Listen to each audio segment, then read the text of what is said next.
안녕하세요. 오늘 우리가 함께 파헤쳐볼 질문은 바로 이겁니다.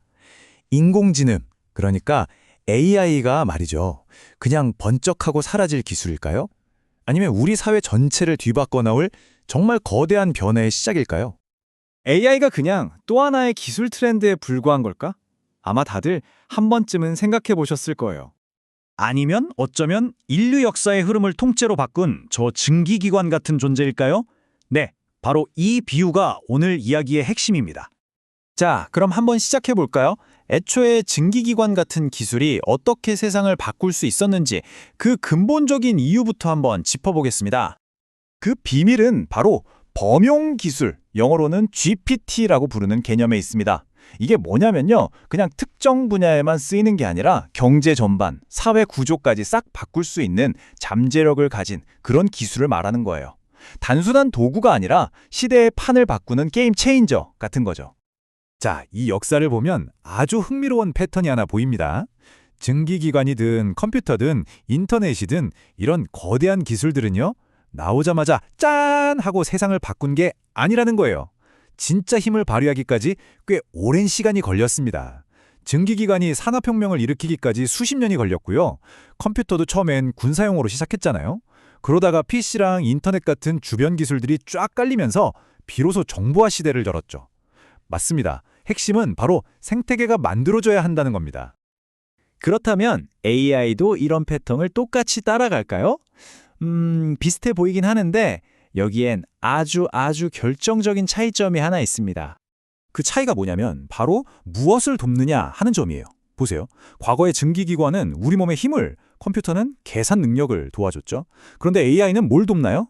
바로 우리의 뇌를 돕습니다. 우리의 생각과 창의력을 도와주는 거죠. 글쓰기, 코딩, 심지어 예술 창작까지요. 이건 그냥 도구가 아니에요. 거의 인간지능의 파트너라고 봐야겠죠? 자, 이런 배경을 알고 나면 지금 벌어지는 현상이 더 흥미롭게 보입니다. 바로 생산성 역설이라는 건데요. 예전에도 컴퓨터에 엄청나게 투자했는데 이상하게 통계상으로는 생산성이 팍팍 오르지 않았던 시기가 있었거든요. 그런데 지금 AI 시대에 똑같은 일이 벌어지고 있다는 거예요. 핵심은 바로 이 숫자입니다. 95%. MIT 보고서를 보니까요, AI에 어마어마한 돈을 쏟아부은 기업 중에 무려 95%가 아직 눈에 띄는 성과를 못 냈다는 거예요.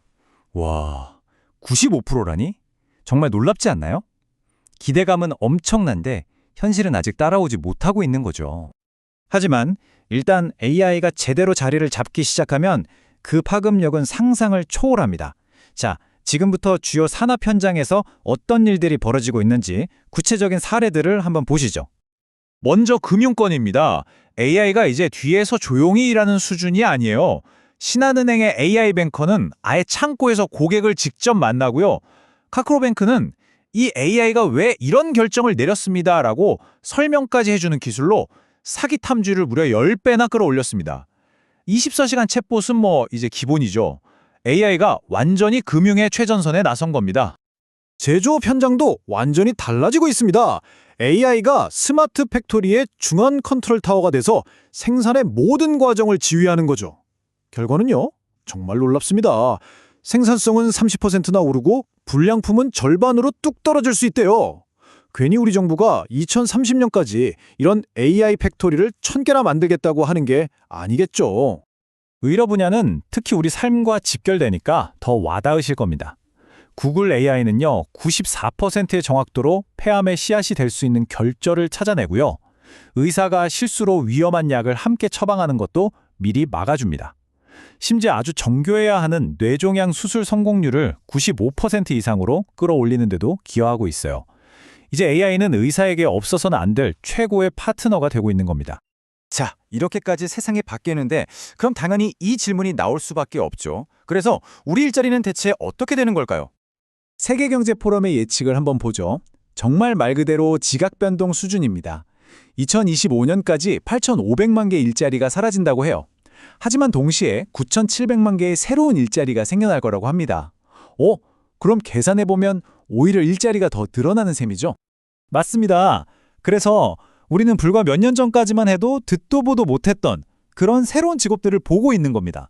AI가 윤리적으로 행동하게 만드는 사람, AI에게 제대로 질문하는 기술을 가진 사람, AI가 쏟아내는 데이터를 분석하는 사람, 뭐 이런 것들이요. AI를 잘 다루고 관리하고 또 해석하는 일이 중요해진 거죠. 하지만 이 이야기에는 당연히 그림자도 있습니다. 이렇게 강력한 기술은요, 우리가 반드시 풀어야 할 아주 복잡하고 어려운 숙제들도 함께 던져주거든요. 말 그대로 윤리적 지뢰밭이라고 할 수 있는데요. 예를 들어 AI가 편견이 섞인 데이터를 배우면 채용이나 대출 심사에서 특정 사람들을 차별할 수 있어요.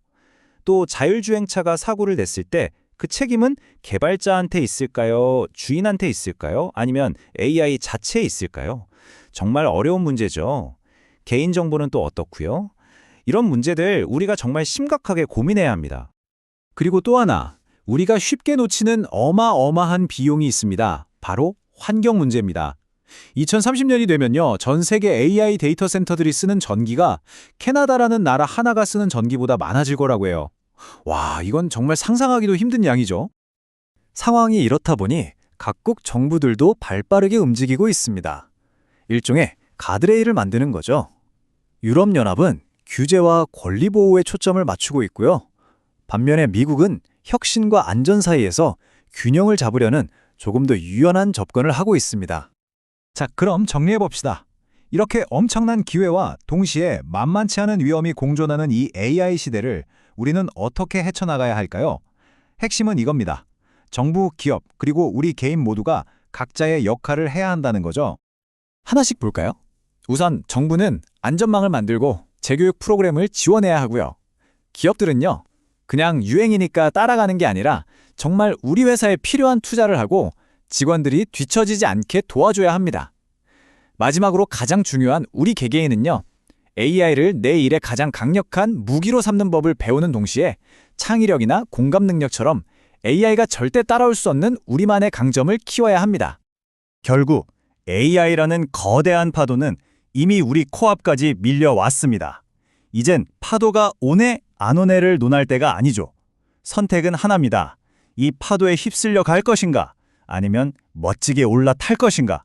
여러분은 어떤 선택을 하시겠습니까?